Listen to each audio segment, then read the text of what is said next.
Alhamdulillah Alhamdulillahi wa kafa wa salamun ala ibadihi alladhina istafa ma ba'd. Subhanaka la ilma lana illa ma 'allamtana innaka antal alimul hakim. Rabbi shrah li sadri wa yassir li amri wa hlul 'uqdatam min lisani yafqahu qawli. Bersyukur kita kepada Allah Subhanahu wa taala di tengah-tengah kesibukan berbagai urusan dunia. Allah Subhanahu wa taala keluarkan ibu-ibu dari rumahnya, dari kesibukannya, untuk hadir dalam majelis untuk saling mengingatkan bekal akhirat. Dikatakan bahwa dunia ini sementara, akhirat selamanya. Orang Malaysia katakan dunia ini sekejap saja, akhirat sekejap lagi. Tidak lama. Setiap saat umur kita bukan bertambah tapi berkurang. Tiap detik ini yang berlalu adalah satu tarikan nafas menuju ke liang lahat. Maka hadirnya kita dalam majelis ini untuk saling ingatkan perkara ini. Hadirin dan hadirat yang dirahmati Allah Ta'ala, seseorang yang punya niat yang baik, maka Allah Subhanahu wa Ta'ala tidak sia-siakan. Itulah sebabnya hampir di semua kitab-kitab fikih yang ditulis oleh para alim ulama, rata-rata babnya dimulai dengan bab niat. Kenapa? Karena innamal a'malu binniyat. Setiap amal itu tergantung daripada niatnya. Ibu-ibu dari BSD ini sudah sampai ke Cilebut. Ini harus tegaskan niatnya, supaya Allah ini membantu, Allah mengarahkan, membimbing berdasarkan niat yang ada dalam diri orang-orang yang datang ini. Dikatakan dalam mafhum hadis qudsi, ana inna dhonni abdi bi, aku itu menurut kepada sangkaan hambaku. Jadi sangka apa yang kita berikan kepada Allah Subhanahu wa Ta'ala, maka itulah yang akan Allah berikan kepada kita. Dulu ada seorang pemuda yang kaya raya di Irak. Dia sudah cukup umur. Pamannya menyarankan agar segera menikah. Dia katakan, aku belum ketemu seorang perempuan yang cocok bagi aku. Pamannya bertanya, memang perempuan seperti apa yang kamu cari? Dia katakan, aku mencari seorang perempuan yang akan aku gandeng tangannya sampai ke dalam surga. Darinya akan melahirkan seorang pemuda yang aku didik sehingga dia menjadi asbab dikembalikannya Baitul Maqdis kepada umat Islam. Ini jawaban Syekh Jamaluddin. Maka pamannya mengatakan, siapalah perempuan yang bisa seperti itu. Akhirnya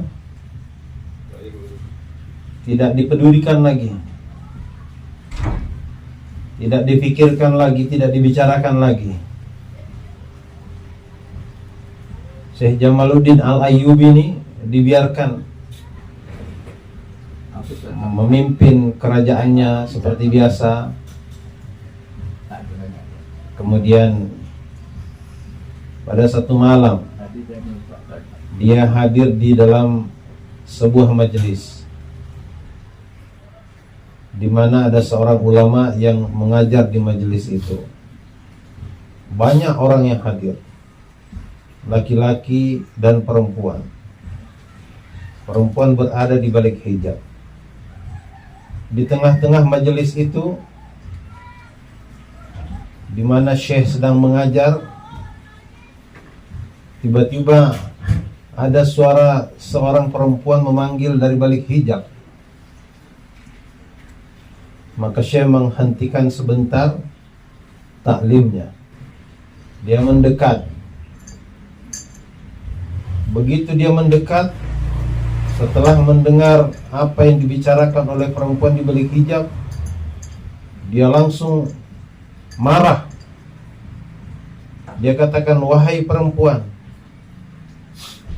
apa yang membuat kamu menolak lelaki yang aku kirim kepada kamu untuk melamar kamu?"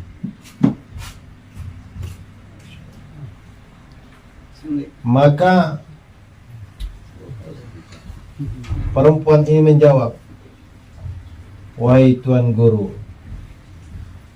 engkau telah mengirim lelaki yang baik kepadaku, lelaki soleh, kaya, pinter, tetapi dia tidak cocok untuk aku." Maka Syekh itu mengatakan, "Lantas siapakah lelaki yang cocok untuk kamu? Kamu mencari lelaki seperti apa untuk menjadi suamimu?" Maka perempuan ini menjawab, "Aku mencari seorang lelaki yang dia mau menggandeng tanganku sampai ke dalam surga, dan darinya aku melahirkan seorang lelaki yang dia didik menjadi pemuda pemberani, sehingga dari tangan pemuda inilah kunci Baitul Maqdis dikembalikan kepada umat Islam." Mendengar jawaban perempuan dari balik hijab ini, maka Syekh Jamaluddin Al-Ayyubi kaget ketika pamannya bertanya, "Kamu ingin menikah dengan wanita seperti apa?" Maka dia memberikan jawaban persis seperti wanita yang ada di balik hijab itu. Maka dia langsung mendekati Syekh, mendekati guru. Dia katakan, "Tuan Guru, nikahkan aku dengan perempuan ini." Maka akhirnya Tuan Guru menyampaikan bahwa Tuan Jamaluddin Al-Ayyubi ingin menikahi engkau. Diterima lamarannya. Dan apa yang terjadi? Benar.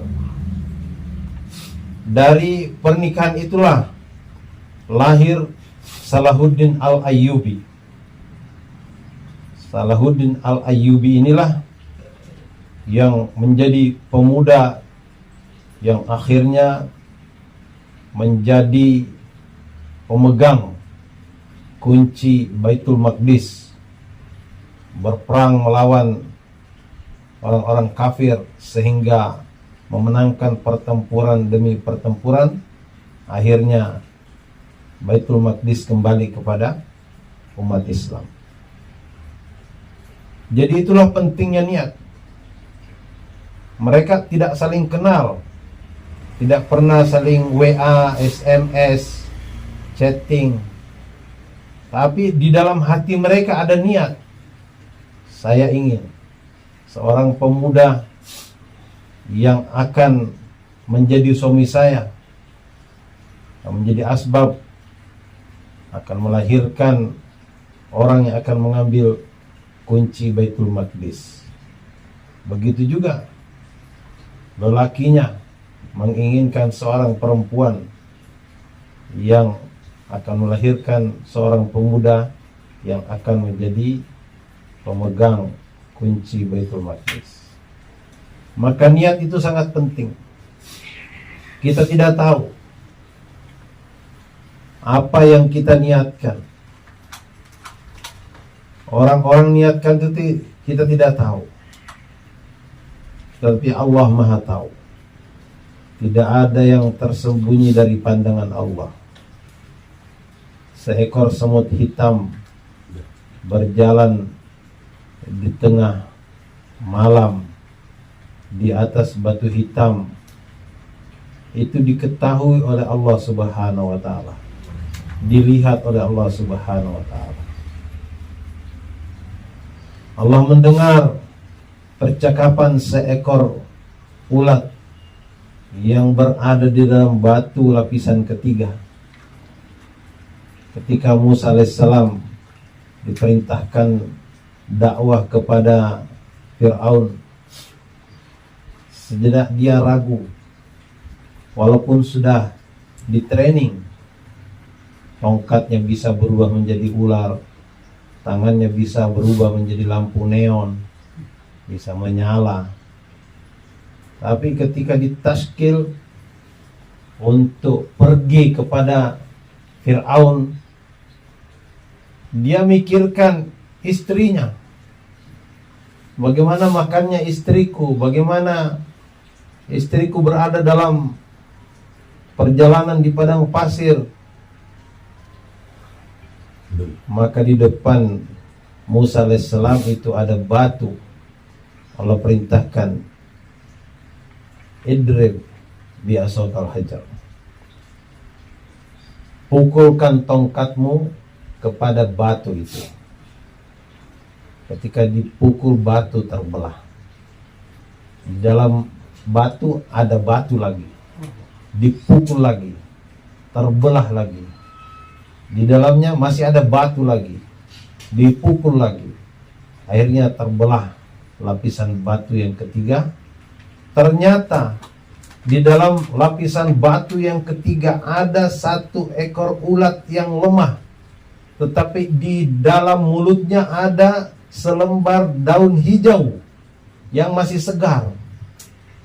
Kemudian Nabi Musa diperintahkan untuk mendekatkan kupingnya. Ternyata dia mendengar zikirnya ulat yang ada di lapisan batu yang ketiga ini. Subhana man yarani wa yasma'u kalami wa ya'rifu makani wa yarzuquni wa la yansani. Subhana man yarani, Maha suci Sang Maha melihat. Wa yasma'u kalami, dia mendengarkan perkataanku. Wa ya'rifu makani, dia mengetahui di mana aku berada. Wa yarzuquni wa la yansani, dan dia memberi rizki kepada aku tanpa pernah melupakan aku. Ini oleh para ahli sufi, zikirnya ulat ini dijadikan sebagai doa. Di Australia kemarin saya mendengar imam Masjid Turki, Masjid Sulaimania di Perth, Australia Barat tuh, selalu membaca doa ini. Subhana man yarani wa yasma'u kalami wa ya'rifu makani wa yarzuquni wa la yansani. Itu ulat yang lemah, tidak punya kantor, tidak punya sawah, tidak punya ladang, tidak kerja di sekolah, tidak punya PAUD, TK. Dia berada di dalam lapisan batu yang ketiga. Tapi dia dengan memuji Allah, pujiannya itu sederhana, subhana, maha suci, itu saja. Maka ini menjadi asbab Allah Subhanahu wa taala berikan rizki kepada ulat yang tersembunyi di balik batu lapisan ketiga. Begitulah orang-orang tua kita, para masyayikh kita menganjurkan. sebelum subuh kita baca zikir subhanallah bihamdihi subhanallahil azim 100 kali. Ini dibaca dengan istiqomah. Ini akan membuat rezeki itu akan datang melimpah-limpah. Karena ini zikirnya seluruh makhluk hidup ini diberi rizki Allah Subhanahu wa ta'ala dengan memuji kepada Allah. Maka sangat sederhana. Kita ini dihantar Allah Subhanahu wa ta'ala ke permukaan bumi bukan untuk mengesahkan dunia ini. Ini akan ditinggalkan. Kita disuruh mengusahakan amal.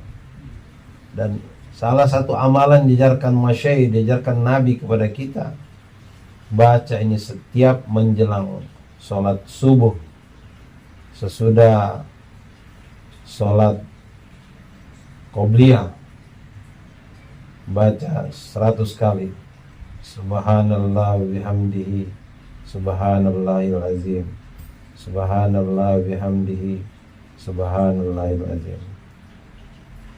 Begitu juga dianjurkan membaca surah Al-Waqi'ah setiap malam. Al-Waqi'ah ini surah gina, surat kekayaan. Mustahil orang yang senantiasa istiqomah membaca surat ini akan ditimpa kefakiran atau kemiskinan. Begitu banyak amalan-amalan diajarkan Rasulullah SAW kepada kita, agar kita jangan meletihkan diri kita untuk mengurus dunia ini.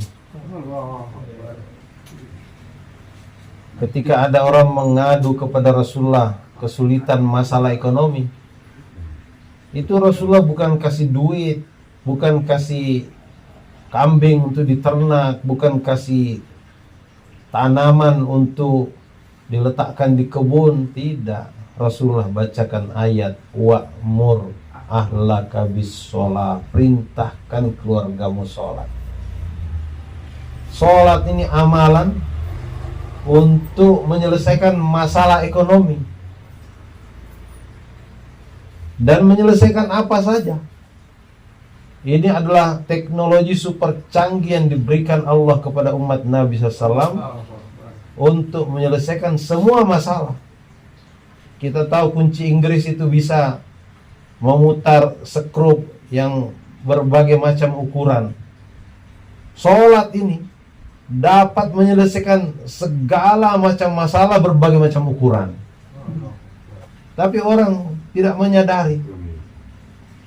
Nabi melihat Abu Hurairah radhiyallahu anhu memegang-megang perutnya. Kenapa engkau pegang perut wahai Abu Hurairah? Aku sakit perut ya Rasulullah. Rasulullah bukan kasih enterostop, kasih diabetes. Rasulullah perintahkan sholat kamu. Sholat Abu Hurairah, sembuh sakit perutnya.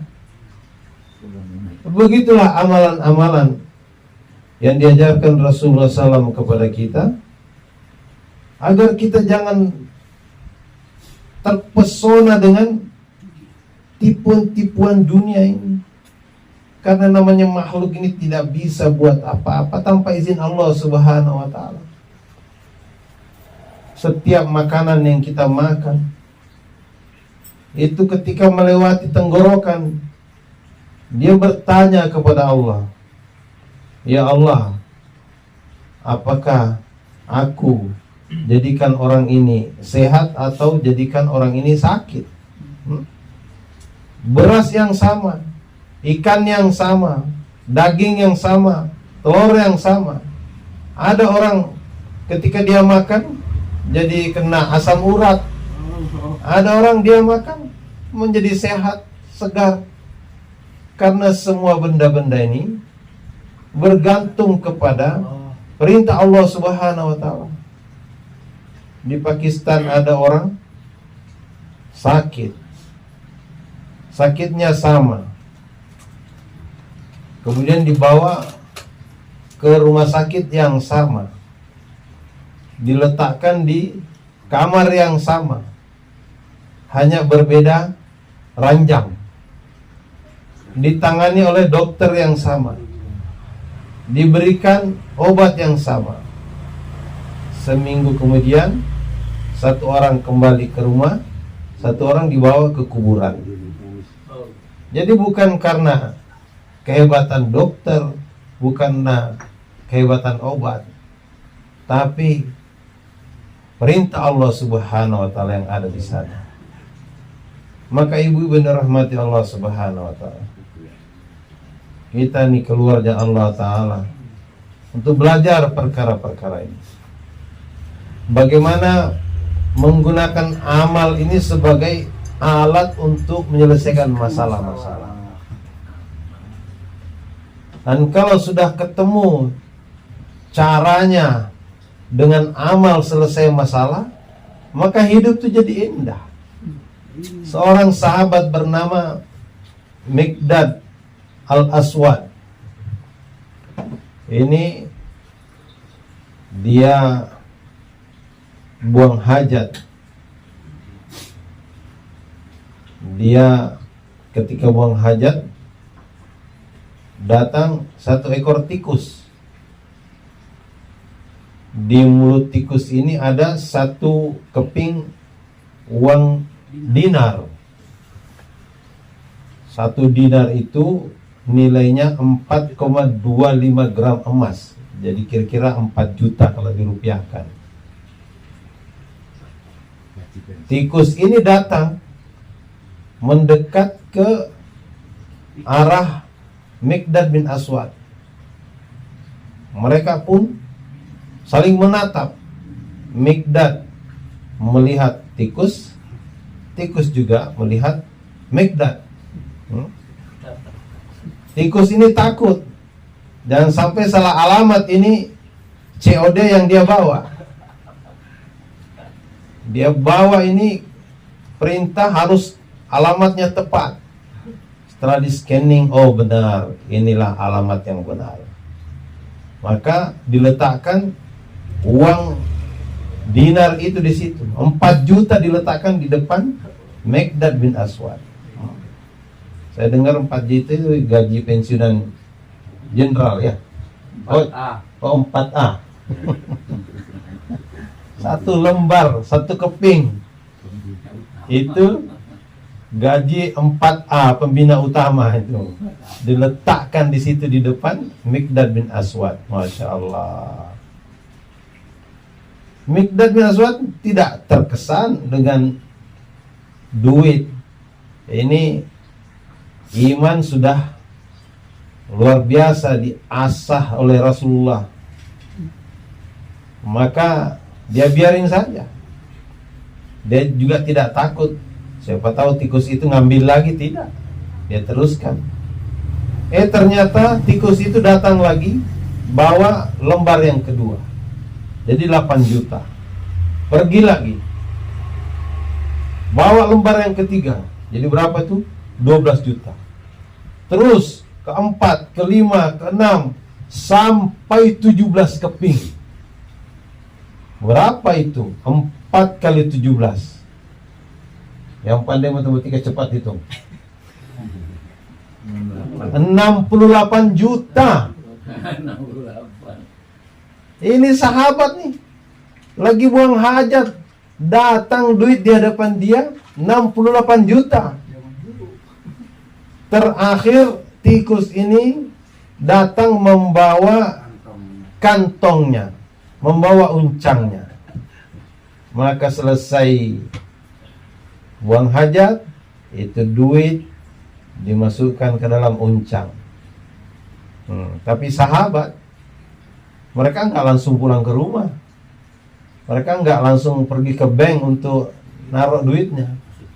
Dia pergi nanya Rasulullah, ya Rasulullah, ada peristiwa seperti ini, apakah ini halal buat saya? Kata Rasulullah, kamu masukkan nggak tangan kamu ke dalam lubangnya?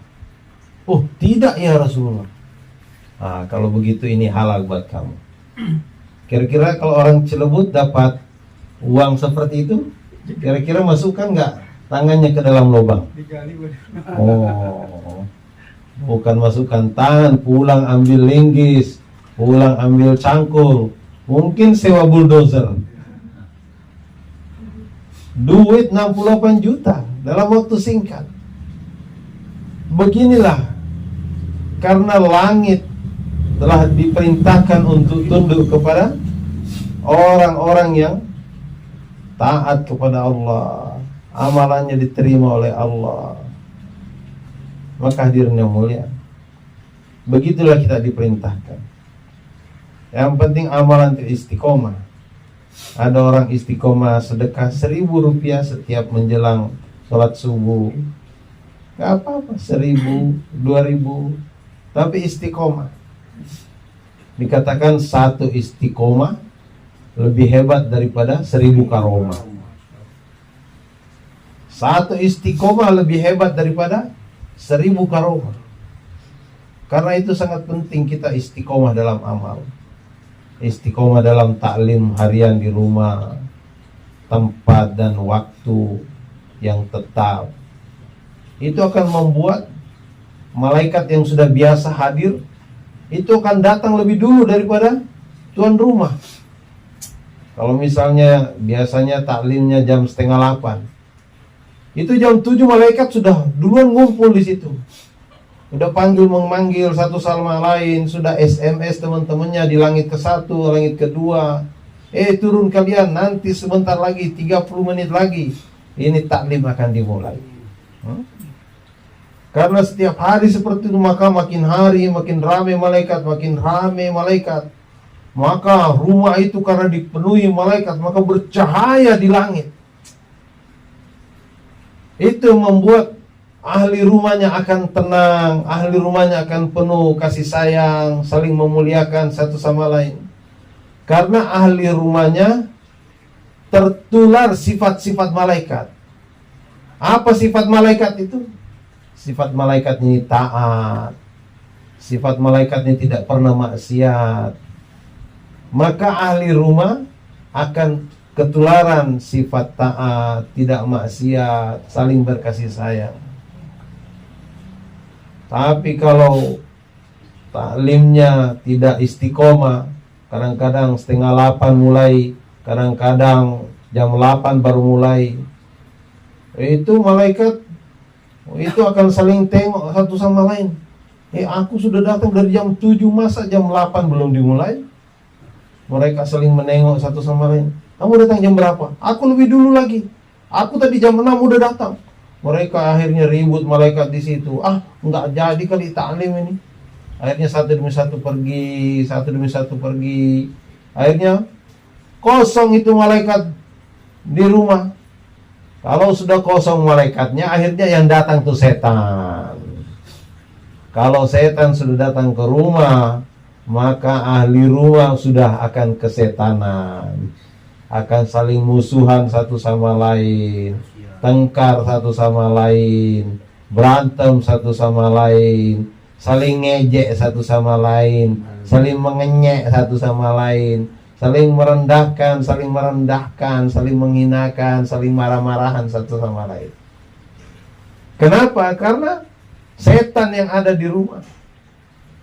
Maka itulah pentingnya amalan dibuat istiqomah. Walaupun kecil, sebentar, tapi istiqomah itu akan betul-betul berharga. Maka kita niatkan bagaimana di rumah kita buat amal istiqomah sampai hari kiamat. Kalau kita tidak hidup sampai hari kiamat, kita wariskan kepada anak cucu kita agar mereka mau melanjutkan perjuangan istiqomah ini sampai anak cucunya lagi, sampai hari kiamat. Karena inilah yang akan membuat apa yang Allah janjikan kepada kita akan diberikan. Mudah bagi Allah menghantarkan orang-orang Cilebut, orang-orang BSD ke Amerika, ke Eropa, ke Australia. Enteng. Matahari yang terbit di timur itu berapa beratnya, tenggelam di barat, setiap hari diterbitkan Allah Subhanahu wa ta'ala. Apalah artinya orang Cilebut dikirim ke Amerika, ke Eropa, ke Australia? Enteng bagi Allah. Tapi Allah ingin melihat niat kita. Allah ingin melihat apa yang ada dalam prasangka kita. Hari ini kita ditipu oleh setan untuk berprasangka buruk kepada Allah. Kadang-kadang kita mengatakan, iya memang Allah maha pemberi rizki, tapi kan ada toko saya, tapi kan ada kantor saya, tapi kan ada kebun saya. Itu tapi kan itu namanya menafikan adanya Allah. Udah, Allah maha pemberi rizki, titik, tidak ada lagi yang lain. Allah kuasa memberi rizki melalui apa saja. Seperti tadi, Miqdad bin Aswad melalui seekor tikus. Bagaimana kuasa Allah Subhanahu wa ta'ala? Ada di antara sahabat tuh yang mendapatkan rizki tak terduga, mendapatkan air, mendapatkan susu, mendapatkan harta. Itu semua rizki yang telah diatur oleh Allah Subhanahu wa ta'ala, diberikan kepada siapa? Orang-orang yang disukai. Dan bagaimana Allah suka kepada kita? Kita tidak dapat mendekati Allah kecuali dengan amal-amal fardu yang telah diwajibkan ke atas kita. Kemudian disambung dengan amal-amal sunnah. Amal fardu memang kewajiban kita, harus kita kerjakan. Itu bukan hak kita, itu bukan milik kita. Tapi yang menjadi milik kita adalah amal-amal sunnah. Sholat sunnah, qobliyah, ba'diyah, sholat tahajud, sholat isyraq, sholat duha, sholat hajat. Itulah yang menjadi harta kita, kekayaan kita. Dan kita buat amal, senantiasa letakkan niat di dalamnya. Ya Allah, dengan amal ini berangkatkan saya ke Eropa, ke Amerika, ke Australia, ke Afrika. Berangkatkan saya bersama suami saya, bersama istri saya. Berangkatkan anak-anak saya untuk mendakwakan agamamu ke seluruh dunia. Kalau kita punya niat diterima oleh Allah, maka Allah akan sediakan ongkosnya, Allah akan sediakan waktunya, Allah akan atur kesehatannya, Allah akan atur cutinya, Allah akan atur suasana dan keadaan sehingga apa yang diniatkan itu dapat tercapai. Maka silakan ibu-ibu yang belum pernah keluar, boleh ditulis namanya, niat keluar Masturo 3 hari bersama suami. Yang sudah pernah 3 hari meningkat menjadi 10 hari, yang sudah 10 hari bagaimana meningkat menjadi 40 hari, dan bagaimana setelah 40 hari ini atau 10 hari pun sudah diizinkan berangkat ke IPB, India, Pakistan, Bangladesh. Ini IPB adalah SIM untuk menjadi dai-da'iyah internasional. Sesudah IPB ibu boleh berangkat ke Amerika, ke Eropa, ke Australia, ke Afrika. Tapi latihan dulu. Karena apa saja di dunia ini perlu latihan. Dan IPB ini adalah tempat latihannya untuk kita dakwah tersebut. Silahkan dilanjutkan tasbihnya, insyaallah.